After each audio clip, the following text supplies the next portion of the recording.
우리가 이 세상을 살아나감에 있어서 시간과 공간 속에 우리의 자리의 위치가 어디인가를 바로 알고 사는 사람이 참으로 현명하고 지혜로운 사람들입니다.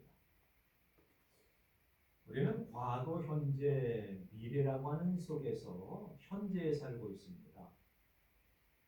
우리의 살아있는 과거는 역사가 되고 미래는 어떻게 일어날지 모르지만 소망이 되어지고 현재는 하나님의 선물이 되어집니다.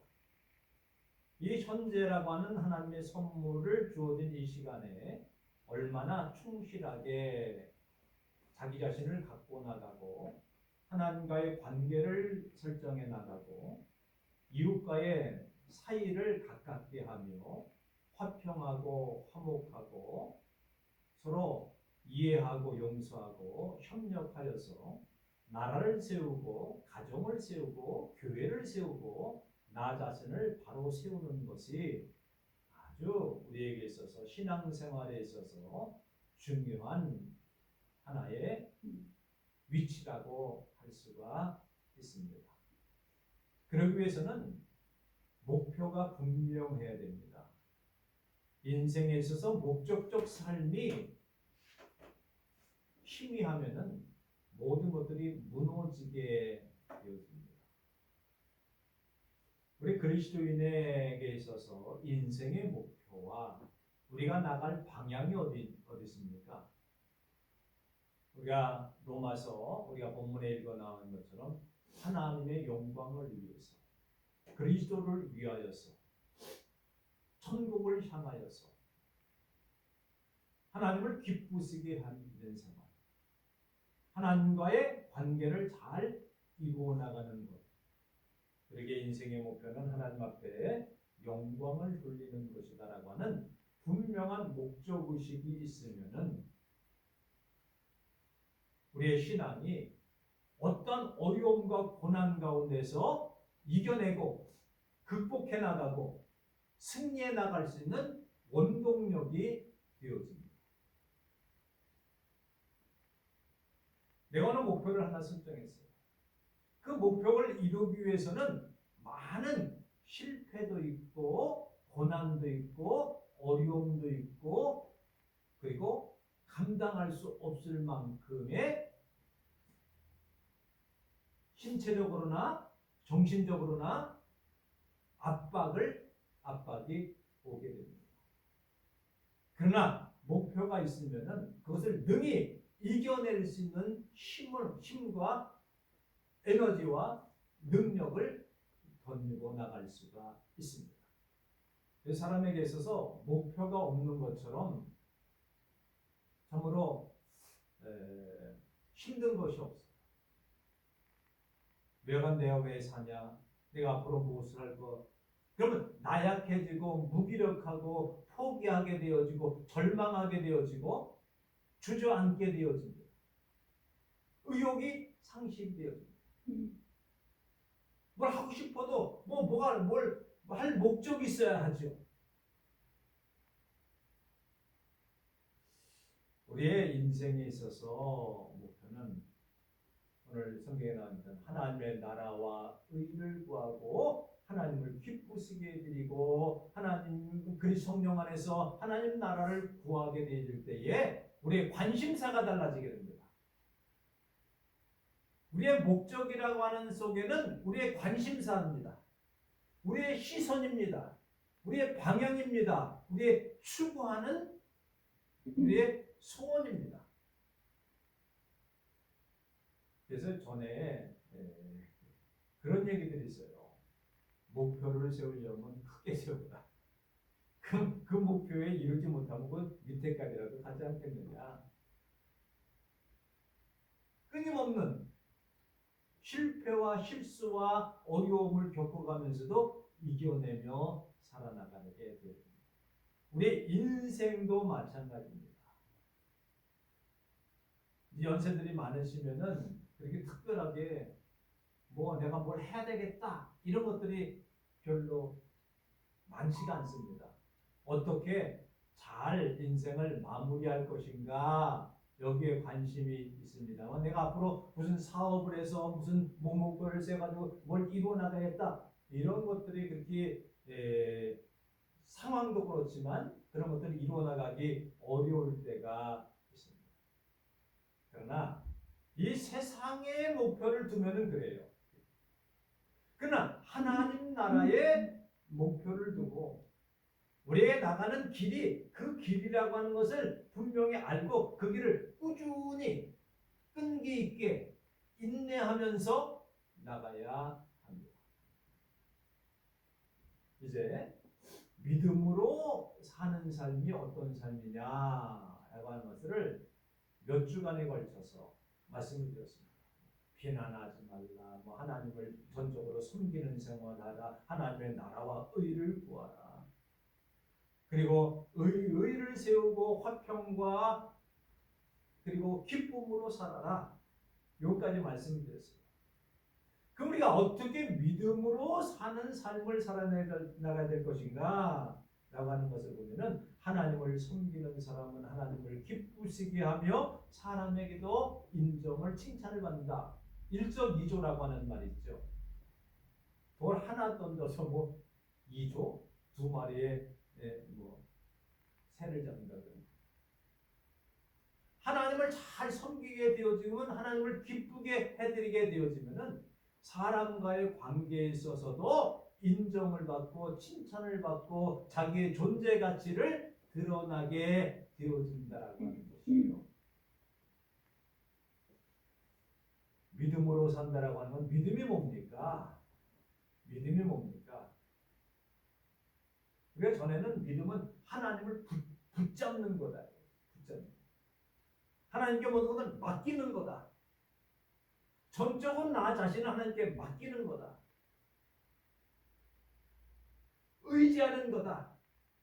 전적으로 나 자신을 던지는 거다. 오늘 믿음이라고 하는 것은 하나님을 아는 겁니다. 하나님을 바로 알아야 바른 믿음을 갖게 됩니다. 대부분 하나님을 모르고 믿기 때문에 잘못된 길로 가게 됩니다. 성경에 하나님의 약속을 붙들고 믿는 것이 하나님의 약속을 아는 것이 믿음입니다.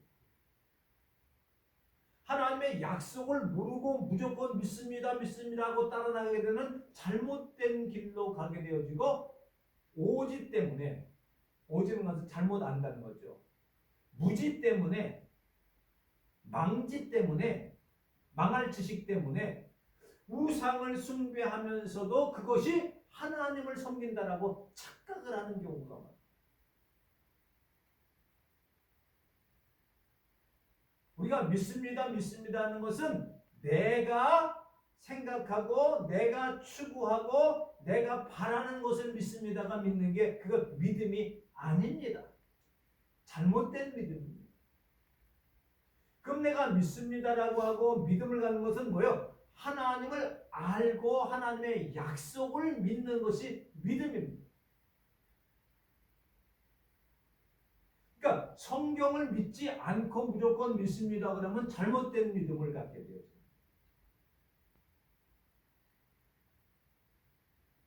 내 중심적으로 믿습니다 하는 것은 주관적인 믿음입니다. 그러나 우리는 객관적인 믿음이라고 하는 것은 하나님의 말씀을, 하나님의 약속을, 하나님께서 원하시는 그 뜻을 믿는 겁니다. 그러니까 우리가 성경을 떠나서는 믿음을 제대로 가질 수가 없습니다. 우리는 대부분 그러잖아요. 이해가 안 가는데 무조건 믿어. 덮어놓고 믿어. 성경을 덮어놓고 어떻게 믿음이 생기겠어요? 무조건 믿는다고 해서 그게 믿어지는 겁니까? 안 믿어질 경우도 있지요. 이해가 안 되는 경우도 있지요.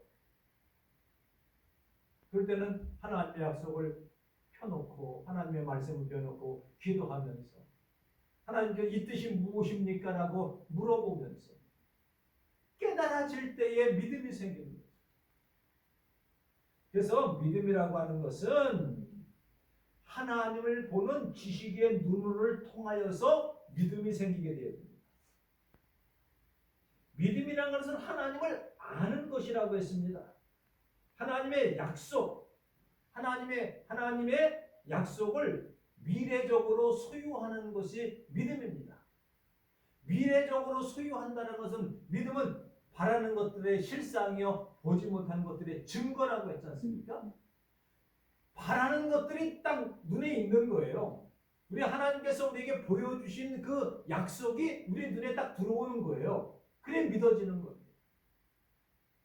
미래적으로 그것이 이루어질 것을 내가 소유하는 겁니다. 신앙이라고 하는 것은, 믿음이라고 하는 것은 하나님의 약속, 하나님의 말씀을 미래적으로 앞으로 일어날 바라는 것들을 소유하는 겁니다.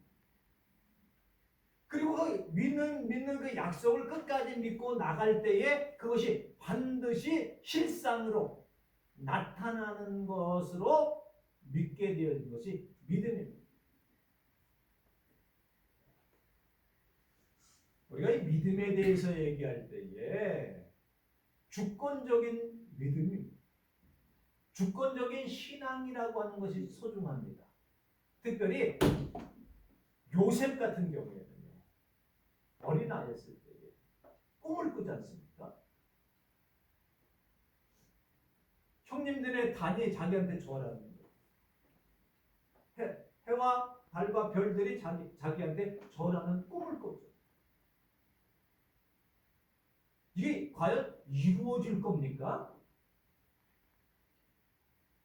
다른 사람이 형들이 막 손가락질, 야, 그럴 리 없다.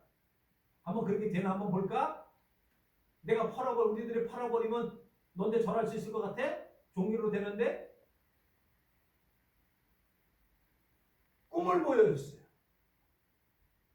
하나님의 약속을 보았어요. 하나님의 말씀으로 믿었어요. 그 과정 속에 보면은 이루어질 것 같지가 않았지만 믿음을 가지고 그 꿈을 간직하고 하나님의 말씀을 마음에 새기고 성실하게 맡은 바에 충실하고 나가는 여러 가지 과정들이 있었습니다만 그것이 이루어져서 형님들이 정말로 자기한테 절을 합니다. 총리가 되어져요. 그 히브리 민족들을 구원해내는 모든 세계의 기근을 해결해내는 하나님의 약속이 이루어집니다. 믿음이 아닙니다. 믿음은 미래적으로 하나님의 약속을 소유한 것. 그 소유한 것이 실상으로 나타납니다. 우리는요, 그래도 신념도 굉장히 중요합니다. 내가 이거 꼭 이렇게 해야 될 줄 내가 알고 노력하고 그래서 이룰 수 있어요. 신념하고 믿음하고는 다릅니다.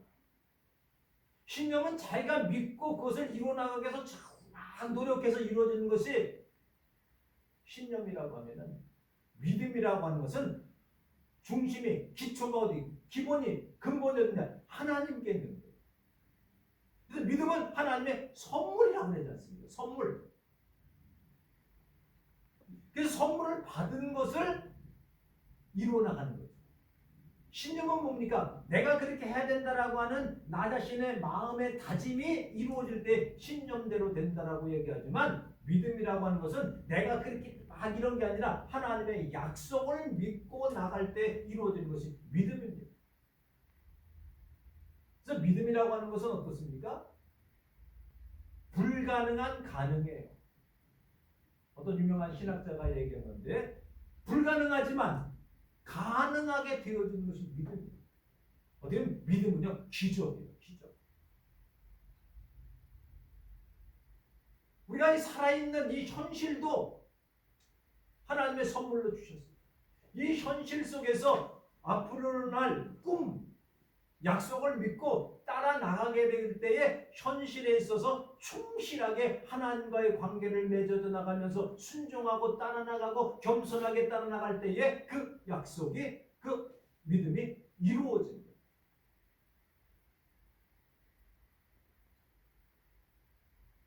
하나님의 약속을 끝까지 잊지 않는 것이 믿음입니다.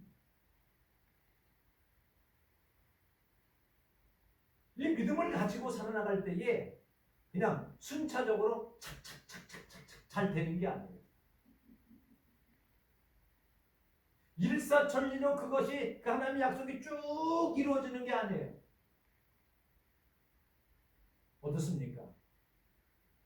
여러 가지 사건을 당하고 여러 가지 문제거리 있고 걸림돌이 있고 덫이 있고 그 다음에 유혹이 있고 핍박이 있고 죽음 가운데 가는 그러한 어려움과 고난 속에 처해다 있을 때에 우리는 그 믿음을 포기하지 않습니다. 끝까지 붙들고 있습니다. 그럼요. 어렵고 힘들고 실패와 낙심과 고통이 변하여서 이게 힘이 되어지고 그것을 통해서 더욱더 하나님의 약속을 더욱더 깊이 바라볼 수 있고 확실하게 바라볼 수가 있습니다. 요셉이 형님들에게 팔려가지고 갈 때 무슨 큰 소망이 있겠어요. 요셉의 보디발의 집에 팔려가서 종으로 있을 때 무슨 종으로서 뭐 큰 약속이 이루어질 것 같았어요. 그가 유혹에 빠져서 감옥에 갇혔을 때에 누가 과연 요셉이 국무총리가 될 거라고 누가 감히 생각이나 했겠어요. 그러니까 하나님도 그냥 약속했으면 그래 딱 주시면 얼마나 좋아. 근데 그것을 통해서 뭐예요? 자기를 다스려 나가고 자기를 만들어 나가고 믿음은요 다른 게 아니에요. 자기 자신을 하나님 앞에서 바로 서려고 애쓰고 바로 만들어 나가는 것이 믿음입니다. 이 믿음이 없으면 어떻게 해요? 의심이 생기지 않습니까? 에이 뭐 성경이 이루어져. 그러면서 제일 먼저 내 형편을 생각해봐. 내 입장을 생각해봐. 현실을 바라봐. 내 성격이 이런데 그게 변할 수가 있어? 아이 도저히 될 수가 없어. 내 상황이 지금 이런 어려운 위에 처했는데 내가 일어설 수 있어? 그럴 수 없어. 자꾸만 하나님의 약속을 희미하게 만들어요. 희미하게 만들어요. 사라지게 만들어요.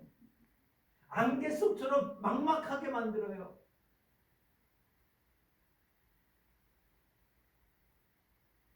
의심이 생깁니다.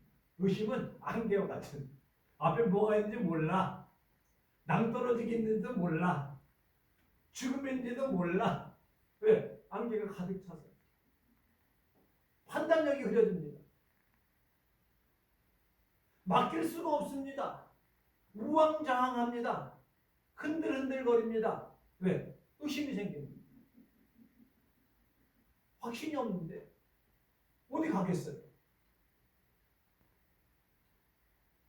성경은 그걸 위해서 오늘 끝에 얘기했지만 의심하는 것은 하나님의 약속과 현실과 이게 안 맞는다고 낙심하는 거예요. 믿지 못하는 거예요.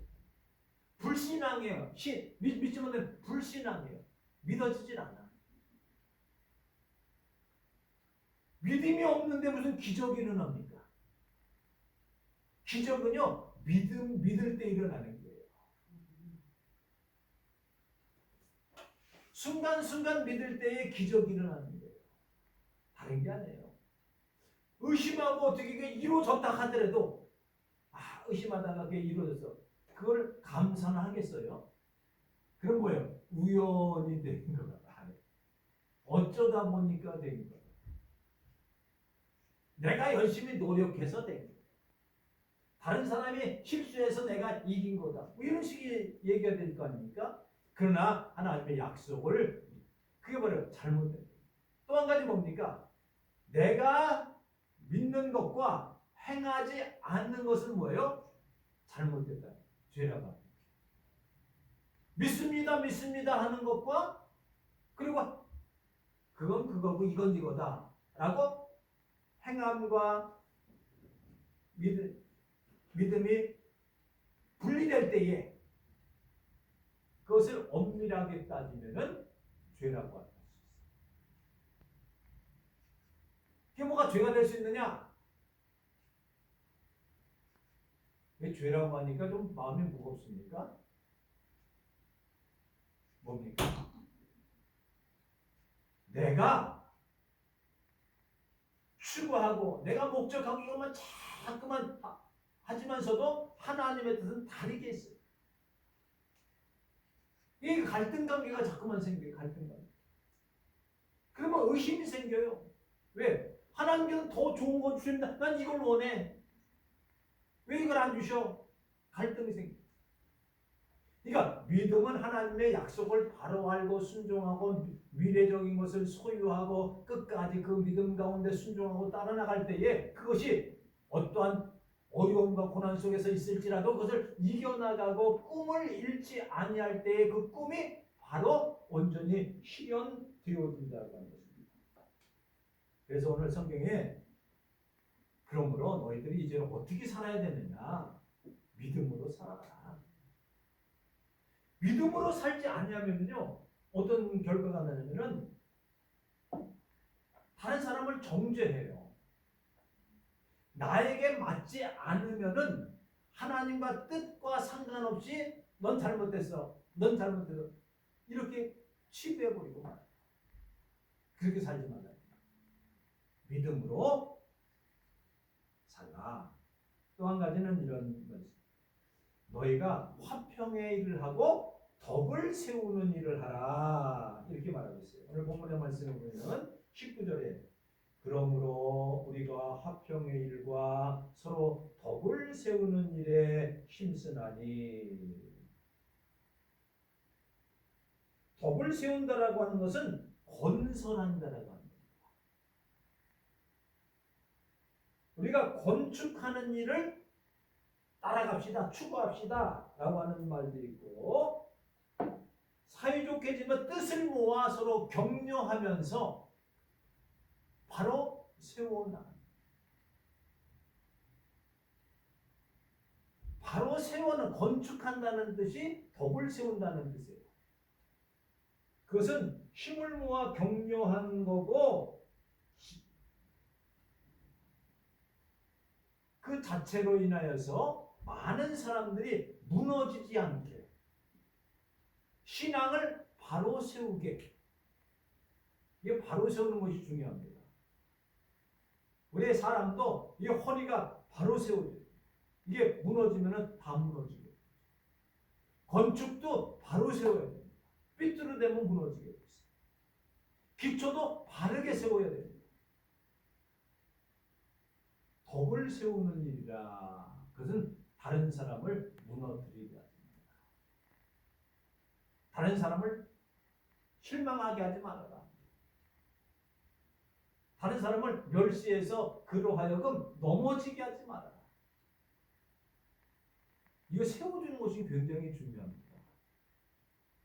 사람이 힘이 없고 그러면 양옆에서 이렇게 잡아주면은요, 큰 도움이 되어지고 격려가 되어지고 힘이 되어집니다. 그래서 예수 믿는 사람들은 어떻게 되냐면 세워줘야 돼요.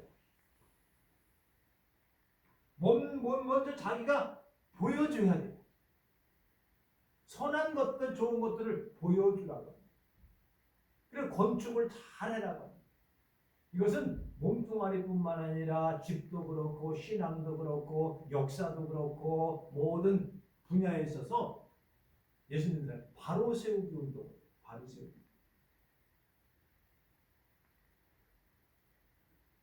그리고 우리의 관심사는 어디에 있어야 되느냐라고 할 때에 그리스도의 생명을 나누는 일에 관심을 가져야 된다. 이렇게 말씀을 하고 있습니다.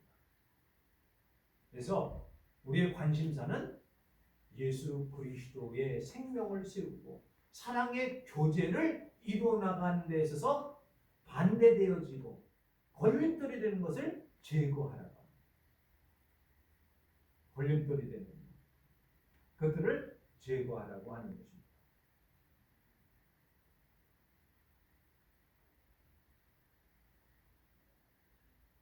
우리의 주된 관심사가 어디에 있어야 되느냐? 성경은 계속 얘기해요. 먹는 거, 마시는 거, 입는 거, 절기 지키는 거, 여기에 관심을 두고 내 배를 위해서, 내 배부르게 되어지는 위해서, 내 자신을 위해서, 내 욕심에 대해서 너 자신에만 관심을 가지 말고 하나님의 일에 관심을 좀 가져라. 하나님의 일은 뭐냐? 서로 사이좋게 지내는 것이고 덕을 세우는 것이고 또한 많은 사람들을 세워주는 것이고 또한 그들과 사이좋게 지내고 화평하게 지내는 일이 우리 그리스도인들이 해야 될 덕목이라고 말씀하고 있는 것입니다. 그러게 하나님이나 사람에게 예의 바르고 배려하고 믿음으로 살아나가는 겁니다. 그러게 헌신하고 희생하고 격려하고 배려하고 예의를 갖추고 나눠주고 의를 이루고 화평을 이루어 나가는 삶이 참으로 복된 삶이라고 우리에게 가르쳐주고 있습니다. 그렇습니다. 이제는 우리는 덕을 세우는 일을 해야 합니다. 하나님의 영광을 위해 예수 그리스도의 생명을 나누고 은혜를 나누고 소망을 나누는 일에 하나님의 사업을 위해서 하나님의 일을 위해서 우리가 믿음으로 성장하되 그리스도의 장성한 분량까지 성장해 나갈 뿐만 아니라 믿음으로 하지 않은 것은 모든 것들이 죄라고 하는 것을 기억하면서 우리는 하나님의 약속을 붙들고 소소한 일 때문에 다투고 싸우지 말고 여기서 한마디로 이렇게 말씀하세요. 너희가 다투고 싸우고 먹고 마시고 이런 갈등 관계에 있는 것들은 아무 별거 아니다. 예수 그리스도께서 그들을 위해서 죽으셨다. 그러면 됐지 않느냐? 다른 말로 하면은 쉽게 말하면은 예수 그리스도께서 그들을 위해서